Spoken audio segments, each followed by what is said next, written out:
good, Rome? We're Supra One, coming from Hey, hi, Rome. Hi to Tomas's family. Hi to my family. There you go.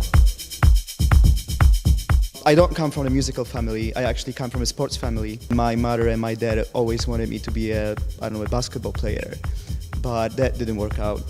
I started getting serious in the music when I started playing a trumpet, and I actually wanted to be a jazz musician, but that never worked out either. I was going to the club as a clubber, and then just, at some point when the club scene in Krakow seemed kind of stale and boring to myself, I actually met Tomas at that time, which was a really lucky coincidence. And we just thought, let's start making music together. And that's how we started producing, learning to produce. We obviously didn't know how to do it. Never played any instrument myself. My dad was playing in the jazz band though in the 70s. What's kind of common for both of us is although we were not coming from extremely musical families, we both would be exposed to Polish jazz music, for instance, from early years, works of Stańko, Komeda, Novi singers. When we started going out to clubs, I think house music was what was big back in the day, and it kind of still is, kind of commercial side of house. But then there are a lot of great promoters like MK Fever that introduced us to British music like bassline, UK garage, two-step, and it basically was a huge inspiration at the very beginning of our adventures with club music, I'd say. So for us, it all started more seriously in 2008 when we won a remix contest for a tune called Polyhedron by an up-and-coming Swedish singer, Lil Jinder.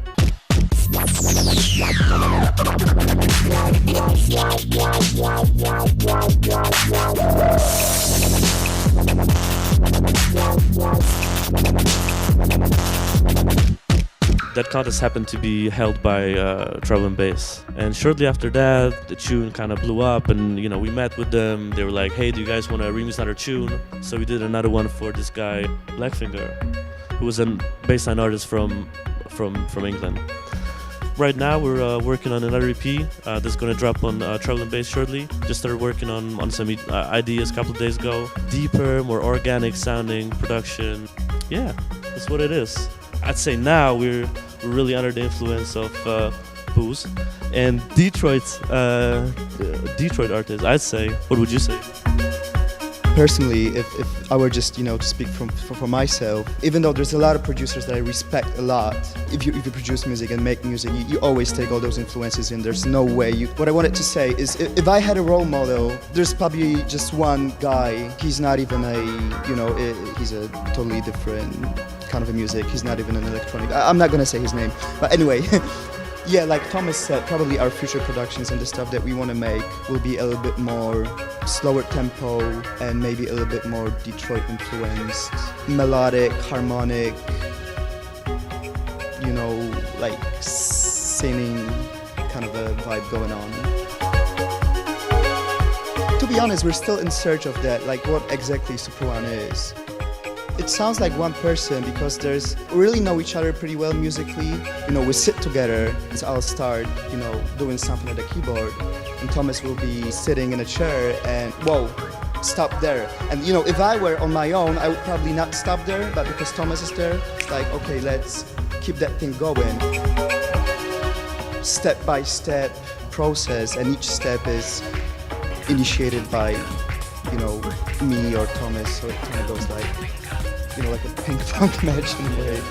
I think that the answer to the question, like how it happened, is basically a mix of work, luck, and coincidence in a way. TNB is definitely a family vibe. Luca is the mastermind behind it, obviously. He founded it. It was his idea. Patrick is pretty much the manager, and he runs all the organizational stuff. But they definitely feel like, like they're friends of all their artists that are on the roster. It's definitely a family vibe, and you don't really feel that. Although they're very professional as well.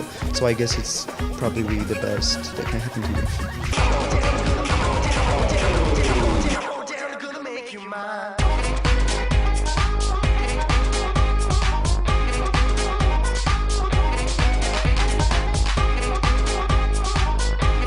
It's really great how they really allow you to do whatever you really like and feel, and do it whenever you feel like you're ready to do it. For the past more than 6 months, we weren't really sure what we want to do next, and they were really cool with it. Like, they didn't push us, okay, take your time, and whenever you're ready with the stuff you want to put out, we'll put it out. That's really great. Deep session. No bullshit. Deep session. No bullshit. Deep session, no bullshit. That's what it is.